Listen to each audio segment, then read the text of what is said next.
welcome to my Patreon demo for gouache painting, my very first one for the year 2026. So here I am sketching out just the bare bones of what I want to paint. I don't want to include any more details than is absolutely necessary. I just kind of need the basic placement of each item in the scene.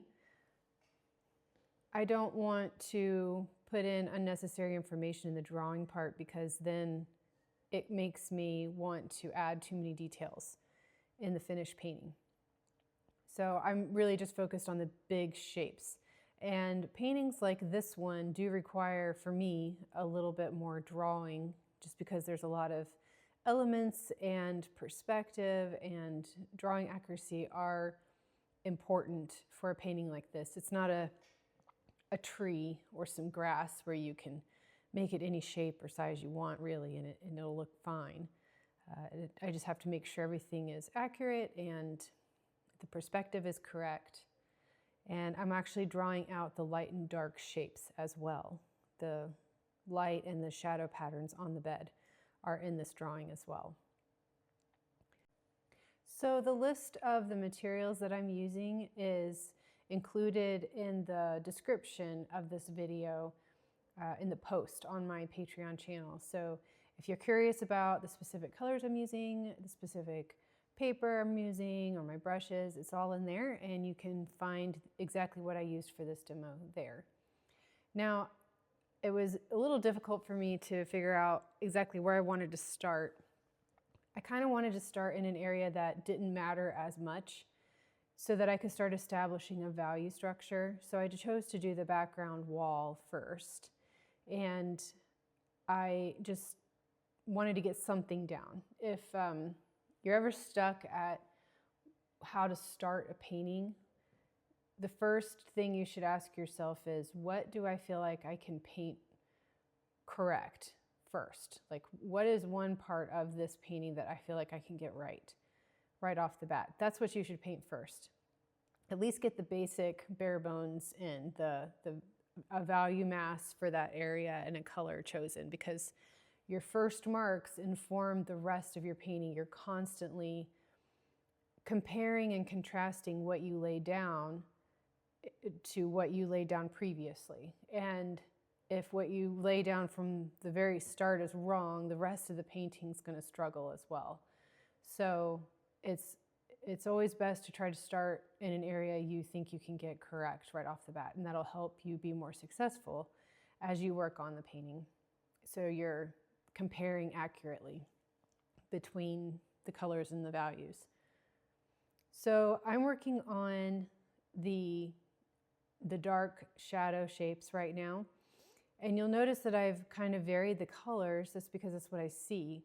I see that, there are areas that are warmer, areas that are cooler, a little more blue, a little more yellow, a little more orange. And this is what adds a little bit of finesse to paintings. Instead of painting the entire shadow the same color, look for changes within that shadow shape, changes of temperature mostly. And at this point in the painting, I'm painting pretty thinly with quite a bit of water. Now, gouache is an opaque medium, and even with a lot of water, you can see through it a lot of times, but it's not transparent quite like watercolor is. But I'm painting pretty thinly here because I am planning on going over top of this with another layer. And I just feel like it's better if you paint thinly at first and then kind of layer with thicker paint after that. So I am really just focusing on large shapes right now. I'm not thinking about details at all. I'm working on just the big coloring book shapes of the large masses in this painting. Now, this painting has a lot of different parts to it, so it's a little bit more more pieces than maybe a landscape, but it's no different. I'm approaching this the same way I paint a landscape, the same way I would paint figurative painting or florals, large shapes to small shapes. So, you know, there's more details in that, the foot of that bed there, but I'm not worried too much about getting all the details in just yet. I'm just massing in the large shapes. I'm really thinking of value shifts. You can see I made it a little darker on the right side and a little lighter on the left side. And that's because that's what you see in the photo. But also I'm just really focusing on the large shapes, trying to get these blocked in and see how these large shapes relate to each other and make sure that they're reading well together. I don't want anything to stick out in a bad way. Obviously, you want some areas to stick out if that's your focal point, or if that's the area you want your viewer to see first or the most. But you want it to be a good thing, not a, ooh, you know, what is that? Or, you know, that doesn't look like it belongs in the same room, because it feels like it's lit by a different color light than what the rest of the room is lit by. So those are the kinds of things that can happen. I've happened to me many, many times where I paint a painting and then I come back to it and I look at it and it's like, you know, the chair over there doesn't look like it belongs in this room. It looks like it's lit from a different light source or a different colored light. And so I'm always comparing one area of the painting to the next. And it's one of the things that I'm paying attention to the most, especially in my work right now.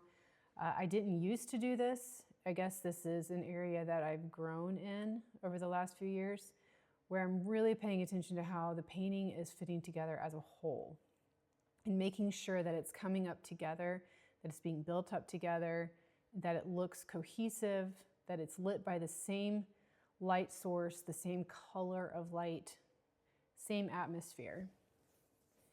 And it's easier said than done. It's not as easy as I'm making it sound, but with practice, it comes easier. And honestly, you learn from mistakes a lot. I've made a lot of mistakes in this area.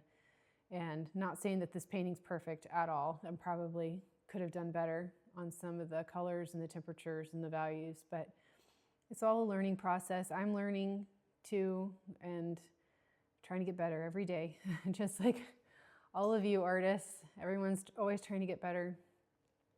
So now I'm working on some of the dark shapes. I try to save the darkest darks for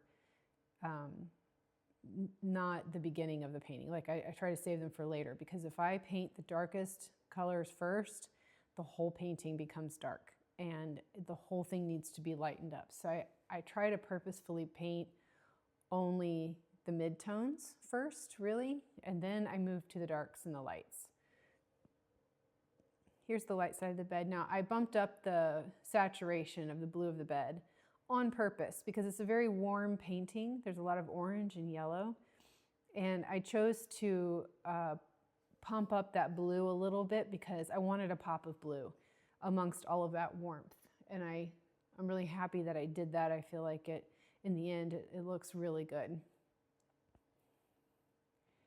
And the blue changes tones. If you look at the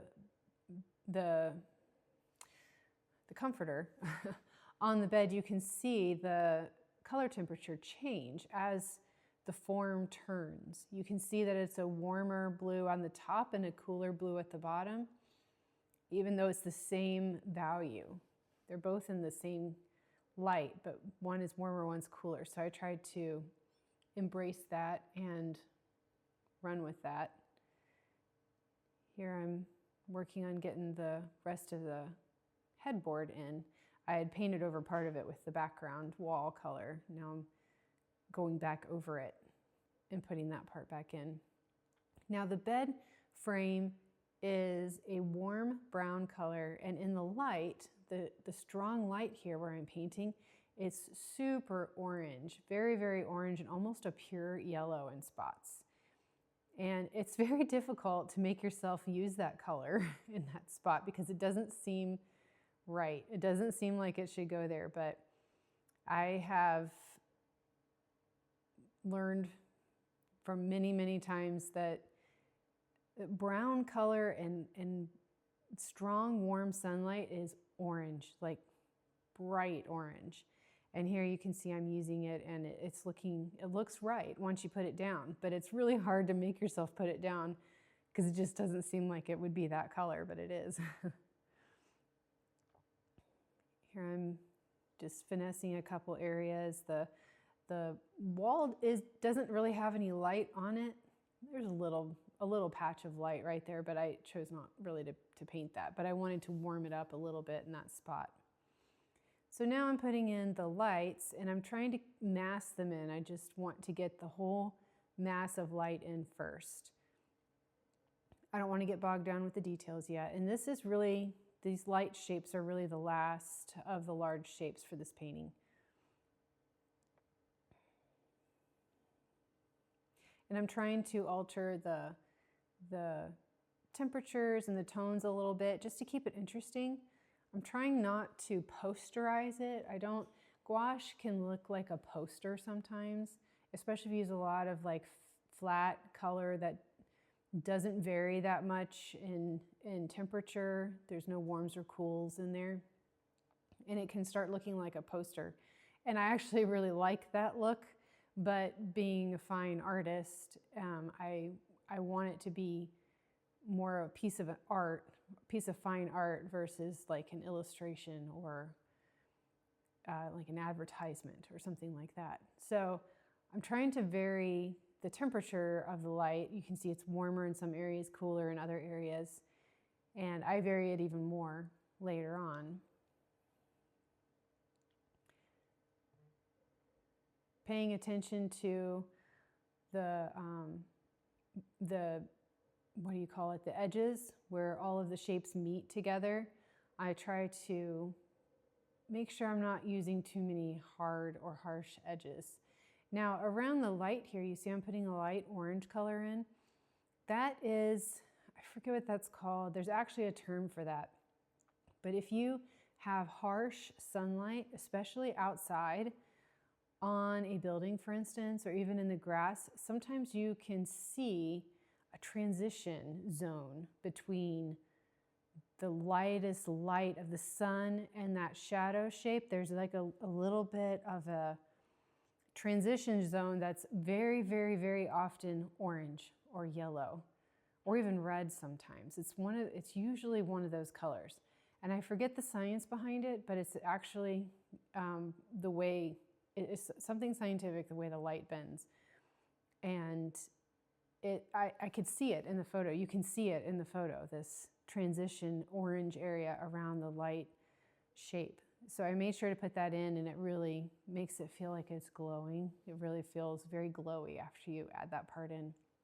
And it will do that to any painting that you paint. Sometimes you can put it in even if you don't see it. If it's a strong, hard light on something, you can sometimes put that transition zone in, that orange light, or just a little bit in there, and it will really add a lot of glow to the scene.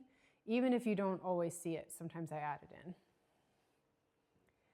So here I'm just squinting my eyes and I'm looking for little spots of color, little spots of values and shapes that I want to add. The blanket that's on the bed has lots of different colors in it.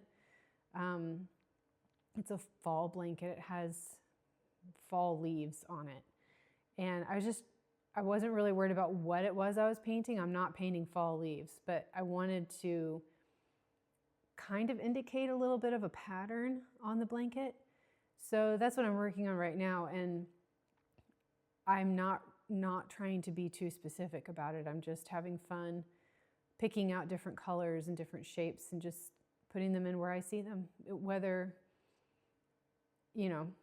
I know what it is or I don't know what it is. I'm just putting them where I see them. Here I'm adding a little lighter side to my lamp. The lamp is not lit, but the right side has a warm glow on it because the sun is so harsh on the bed. It's bouncing warm light back into where the lamp is. And that's why the lamp has a warm glow on the right side of it, because of the sunlight. Just a couple little details to indicate the drawers and the dresser. And then trying to make the tabletop here. It had like a purpley blue color in the photo. So I tried to capture that. Finessing the wall a little bit. It was bothering me, but I couldn't really figure out what to do to change it, so I felt like it needed to be lightened a little bit. So that's what I'm working on right here.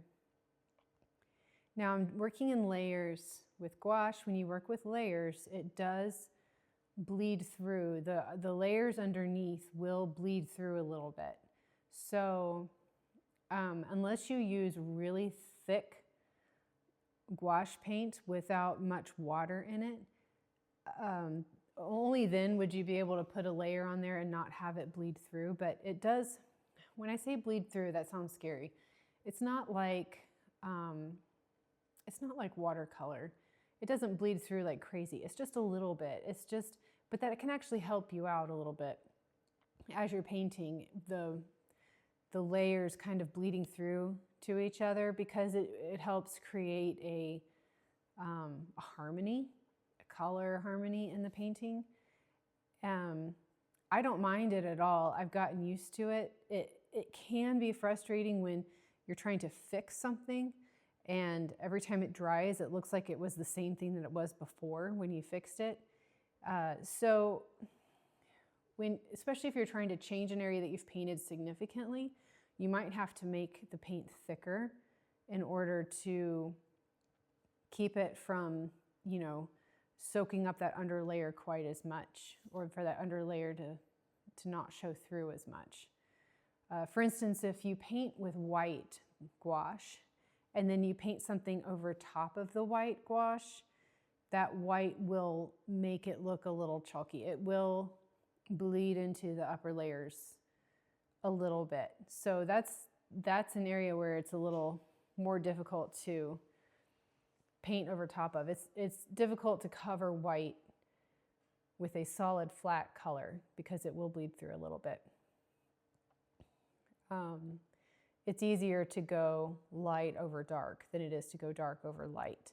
So with gouache, I like working in layers, but I'm always aware of the layers I'm putting down and making sure, or trying my best to make sure that I don't accidentally put colors down that won't translate well after I put the top layer on, if that makes sense. I hope that makes sense.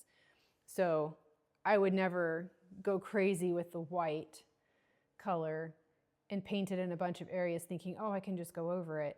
That's true, but it would be hard to really cover it because that white will come through a little bit. So here I'm working on the stripes on the pillow and lightening up the stripes in the middle a little bit. Now I do change this painting quite significantly at the end.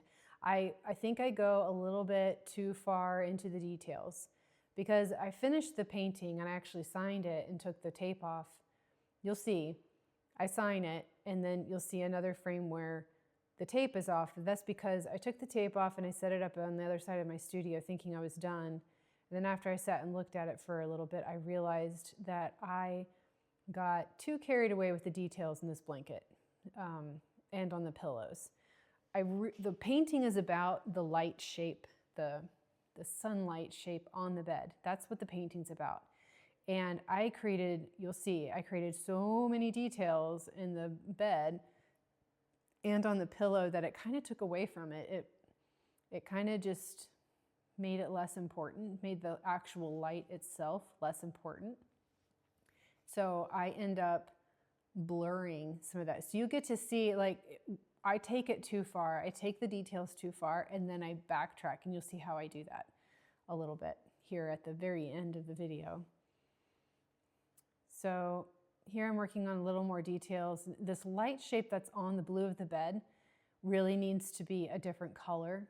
So in the photo, it's very, very bright and very light, just like the blanket. But I actually learned, I know this in my head, but I was just trying to copy the photo and make it look like what I saw in the photo. But what you really want to do when there's a color change like that is to make that light shape a different color. So that little triangle light shape that's on the blue part of the bed should be a different color of light than the color that's on the blanket. I hope I made that sound right.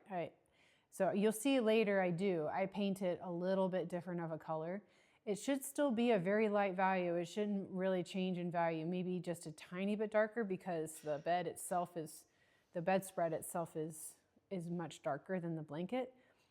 But as you can see right here, it doesn't read right because it looks like that's the blanket, the corner of the blanket coming down over the bedspread or the comforter, and that it's actually a light on the comforter itself. So I needed to change that color entirely. Here I'm painting the shadow shapes of the blinds on the bed, and I was actually hesitant to do this because I liked the way it looked without it. But I just thought, you know, I think it would read better, and you know, you'll do this many, many times. You'll think, yeah, it needs more. Yeah, it needs more. It needs more information. It didn't need all of this. I didn't need to add all of this at all. The video could have ended right here. It was perfectly fine just like this, except for that triangle of light on the blue comforter. And you'll see I do get rid of all of this. You'll see I fix it. So here I'm making some areas lighter on that blue bedspread, and I'm using my tiny brush. I have it, what this brush is in the description of the video on the Patreon post. Really like these brushes. They hold a lot of water and they're not expensive. They're really nice brushes. And there, I changed the color. I hope you can see that. The color of the light on the blue comforter needs to be different. And I made it different, and now it looks like it's part of the comforter and not the blanket on the bed. It's so tricky. It's so interesting how those things work. But really, it would have been fine. Otherwise, it just wouldn't read the way I wanted it to read. So I changed it. Here I'm making the bed frame a little bit lighter because it is lighter, and adding a shadow shape back there behind the headboard against the wall. Working on this background again. I would go over this area several times. I just couldn't really get to where I liked it. And honestly, I think I just stared at it too long. I think it looked fine before. Whenever you start repainting and repainting and repainting, just stop. Stop and take a break. Go get a cup of coffee, go get a cookie, go get the mail, and give your eyes a break for 10, 15 minutes, and then come back and look at it with fresh eyes, and you'll see, you know, some areas might stick out like a sore thumb that you didn't see before, and you're like, oh man, I can't believe I didn't see that. And other areas look completely fine and that you just kept fussing over for some reason. And I do this all the time. And because this is a Patreon video, I was trying to get it done in one sitting, but if I was painting this on my own, I probably would have stopped and taken a break and just walked away from it for a few minutes. I could have done it while I was videoing this too. I could just stop the video, but I was anxious to get it done. But a break would have been helpful. I probably wouldn't have overworked it so much. I did overwork this a little bit, but you'll see how my attempt to fix it a little bit. In the end though, my honest opinion is that it looked better before I put all of these details in. Even with how I fixed it, it did make it look better, but it didn't look as good as before I put all the details in. So it's fine to take a break and to let your mind have a rest. Sometimes we can get into a mode of over-analyzation and just, like, sometimes something doesn't feel right, so we think that adding more details will fix it, and that's not always the case. So here I'm making the stripes lighter because I can tell that this is too much detail, when in reality I really need to just blur that up a little bit. So I can already see how I saw that was too much. Those lines were too much. And also some of the values are a little too dark. I think I lighten up a couple of those shadow shapes on the bed in the by the pillow and everything. So here I'm lightening it up a little bit. There, see, I'm lightening it up. It needed to be a little lighter. Just because it's a shadow doesn't mean it needs to be black. And it wasn't black, but I have a tendency to make shadows too dark. Always. I always have. I probably always will. But that's something I know about myself, and I'm able to, you know, try to preempt it and make a better decision from the beginning. Some more darker shapes. Don't think it needed those darker shapes, but here I am, I'm going crazy with the details. I guess that's probably the main lesson from this demo is take a break mid-painting and step away from it for just 15 minutes. It doesn't have to be like a day or anything like that, but take a break in the middle of the painting for about 15 minutes, and when you come back, you will see things more clearly, and that will help you, A, not waste a lot of time on painting it when you don't need to, and B, it will help you see problem areas quicker where you might miss them entirely if you don't take a break.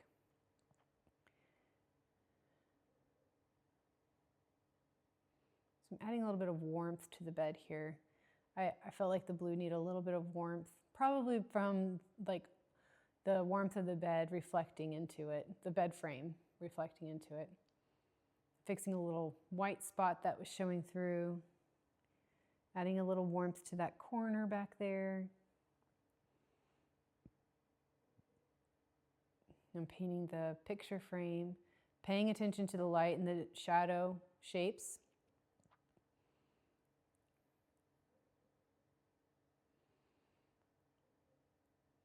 I've been wanting to paint this for a while, and I actually was hoping that after painting this gouache study of it, that I would know whether or not I'd like to attempt a larger painting in oil maybe of this subject. And I'm tempted to. I think I might paint this in oil and bigger too. I think that would be really fun. With a larger oil painting of this, I could go more in detail in the midtones and all of the little nuances between the shadow shape and the light shape. That's where a lot of the magic happens. So here I'm adding some bright yellow to the sunlit side of the nightstand here. It's crazy that that color looks right. It's just such a shocking color on the palette, and yet it works really well in that spot. Here I'm adding the shadow underneath the blanket that's sitting on the bed. And here in just a few seconds, I think, the video is going to change. You'll see I'm going to sign it here. I think I'm done. I've done everything that I want to do. A couple last minute things that I want to adjust. But you'll see that I sign it here in just a second, and I think I'm done. But then I took it off of my table easel here, and I propped it up on the other side of my studio, and I went and sat down, and I thought I was done. I was looking at it. It's like, oh, that's nice. And then I was like, wait a minute. It's just too busy. It's just too busy. So I brought it back. You'll see here in a second. I bring it back to the table easel here, and I work on it a little bit more. So there I signed it, and it just felt like too much. Maybe it just depends on you as an artist and what you want to say, but I really wanted the painting to be about these shadow shapes, and I felt like it was getting too bogged down with the details. So I mixed up a slurry of white with just a lot of water with just a little bit of white, a bluish white, and I went actually maybe like a brownish white, and I just did a wash over top of these shapes entirely to lighten the whole thing up and to blur those details. So that's how I blurred it and made it a little bit lighter, because I felt like the shadow shapes were just too dark, too strong, and all those stripes were too distracting. So here I'm working on the shadow shapes between the pillows. And then you'll see how I go over top of the blanket on the bed with a slurry of really wet white water, which I'm just trying to glaze it essentially. And the trick to glazing with gouache is that you can't really do it, but you can kind of do it, but you can't brush it too much. You kind of have to lay it down and let it be. If you brush it too much, you're going to stir up all of those layers underneath and just mix them together. So here I am mixing up a little bit of a white slurry, and I have more water in it, and I'm just kind of like going over top of this area again. And it's very thin, and I want the areas underneath it to bleed through. I want the areas underneath it to show through, just like that. And I was much happier with the end result after I blurred those details, but maybe you like the details. That's what makes us all unique and different as artists. Maybe you want to have more detail, and that's just, you know, part of your style for your work. But for me, when I looked at it, I felt like it was too much, and so I blurred those details and tried to keep it more about the light and shadow shapes. Thank you for subscribing to my Patreon or for buying this video. Thank you so much for your support and for helping me on my art journey. Your support means so much to me, and it really, really helps. I hope you enjoyed this video and learned a lot. And if you have any questions at all, feel free to ask away in the comments on this post. I'll get back to you as soon as I can. I'm happy to help in any way that I can. And I hope you all enjoy painting this next month, and I will see you the first Friday of February for February's gouache demo. Thanks for watching, and I will see you guys next month. Bye.